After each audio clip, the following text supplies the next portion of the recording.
Hey everybody, welcome to the last segment. We've been talking to Ann Jurish, who is the author of Future Vision and the Future Life Progression Process. And we've been talking about adapting to changing life as we know it. And one of the strategy 9 in your book is encouraging flexibility and flow. So I wanted to talk about what that means in this particular case because I've noticed that myself in these COVID times. I keep on planning and optimizing for something, and then that literally the next day will occur, and that something is no longer relevant. Yeah, And and I keep on thinking, should I have learned something? Like, our executive functioning and desire to want to plan and organize because we have to make decisions. mm, So does my son go back to fall semester? Do we pay the tuition? Like they're real decisions, and you make decisions based on one set of data. 2 days later, the data changes. So how do we yeah. become flexible and flow with life? Well, it's an interesting subject because it's scary. I mean, one of the reasons why business robots so relevant now is because it stops us spiraling into fear, panic. Oh my God, what am I going to do? And it's a bit like stepping out of yourself. One of the NLP techniques is to step out of yourself. So the immediate thing is, oh, what am I going to do? That's not working. And we've all got that. I'm doing that. Oh, I'm not doing that now. Oh, I can't go there now. You've got to wear a mask. You're not wearing a mask. You can go back to school. No, you can't. We've all got this chaotic, but we've got to be able to just say, okay, what can I do right now? What can I do with what I have right now? And I Hmm. think that's kind of like my mantra at the moment. Do Hmm. what you can with what you have right now. And then we kind of just go, okay, I can't do that, but I can do this. I can do this. And I think we've just got to be able to kind of be able to switch tracks. The thing is, I don't want to be scary, but we've got more change to come. It just happened to be COVID. There's going to be other things. The world isn't going to settle down anytime soon. We're in a time where things are constantly going to change. AI is already taking over. People have said to me, no, it's not. And I've said to them, last time you phoned your bank, you spoke to a robot. You spoke to a robot. You didn't speak to a person. When you phoned your doctor, he's talking to a robot on his screen that's asking, telling him what questions. AI is already taking over. So we need to, what we do about that is there's certain things AI can't do. And it is that creativity and humanness they can't do. We get back to being in feeling and being in touch I'm with sorry, actually, people. AI can do that. I'm sorry to tell you. We live in Seattle. So, yes, AI is beginning to do that too. But however, continue. But continue, I get the idea. What are the human things that we can do? But I think being adaptable, it's not buying into fear Hmm. and just saying, okay, today I won't can't do that, but I can do this. I think we've got to be able to adapt. But what one of the processes I teach people and I take people into the future, they need to know what's going to happen in the future. They need to know. So one of the things I do when you talk about your purpose, I take people forward and we find their absolute best future. What are you doing in your absolute best future? Who are you with? Who are you hanging out with? Who's in your life? What are you doing? And then we go beyond, I thought I'd be doing this, but I'm not. I'm actually over here doing this. It's a million times better. And that's when we get to the really, really good stuff. So instead of having to keep adapting, which we are right now, if you go into the future and you see yourself with some big, shiny new career, you know that's in process. That's what you'll be working towards. It takes the fear out.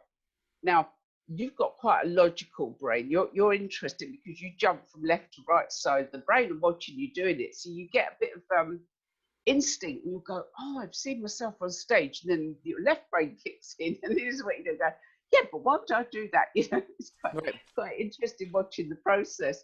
The reason being is because you're good at business, otherwise you wouldn't be running your show so well. So Hmm. it's obviously you've got the business side, but you've also got the spiritual. incidentally, that's one of the skills I think we need for the future. I think we need left and right brain in the future. So Hmm. the adaptability, if you've already glimpsed your big future and you know what you're going to be doing, from here, you might be okay, I've got to keep adapting at the moment, but you know your end result. And Hmm. once you know your end result, the fear isn't there so much Hmm. because it's the fear that makes us jumpy. Hmm. Hmm. Right, and then we can be flexible with whatever occurs. So that didn't Yeah. happen. It happened this way, not this way.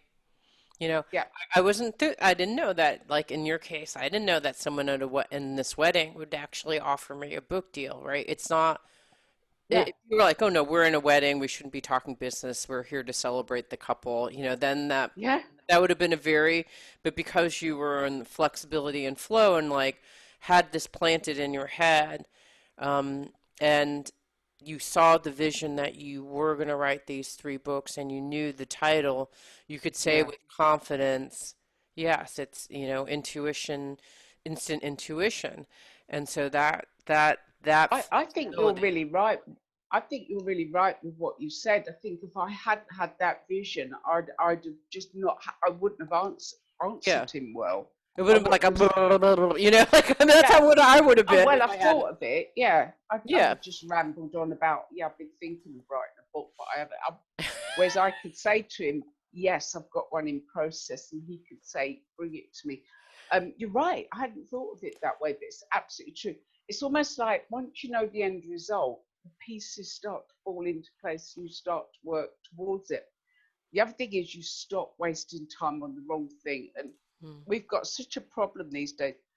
Being adaptable is great, but don't do too many things. Most people are doing far too many things. They're on too many courses, they're reading too much, they're on too many emails, they're too much this, too. We need to simplify our path mhm, and know what we're doing. So once you know your end result, you get rid of everything else. I talk to people, they're on a course every week. They're constantly trying to learn everything, be everything, answer hundreds of emails. They're trying to do too much. We're burning out. We're really burning out. Our brain filters have not caught up with the time we're in. So by knowing your end result, knowing where you're headed, of course you're going to be adaptable, but you pretty much know where you're going to go. You know what you're working towards, and that will take the fear out of it, yeah, the I think fear that's and right. the panic. Well, if you go back to the business robot, which is how I've been trained, if Mm, we used to I used to work at Microsoft developing products, and the business ah, robot actually comes up with a clear specification on the product yeah. and all the features in it.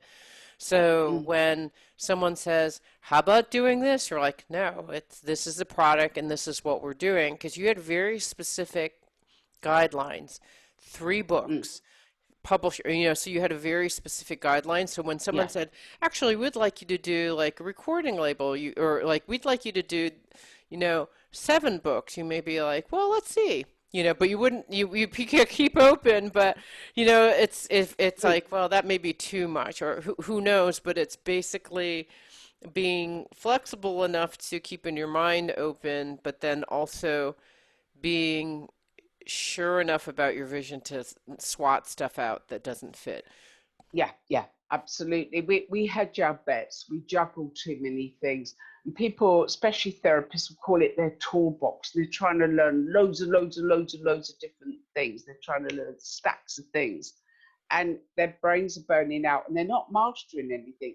But if they know, say if you've got a therapist who's on all these courses, but they know in the future they're going to help people when they've had horrendous divorces and they're absolutely broken and at their wits' end.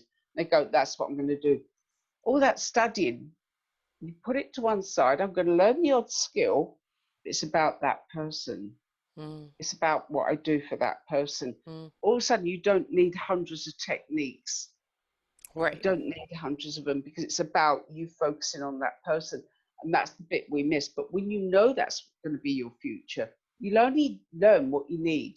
So a mm, hypnotherapist won't learn about nail biting and hair pulling and weight loss. They will just learn what they need to help right, that person that's had the horrendous divorce or whatever it is they're working with. right. So we've been talking to Ann Jersh about her book Future Vision, and we've been talking about becoming flexible and being in the flow.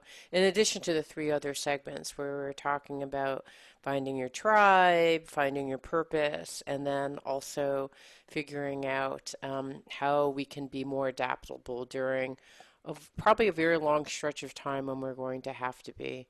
So thank you so much for being on the show. It's been an absolute delight. Thank you for having me. It means so much to me that you're listening to the show and would love your support in any way by giving me comments below or to subscribe to the show or share the show with friends. Thank you again for your support. Love and blessings.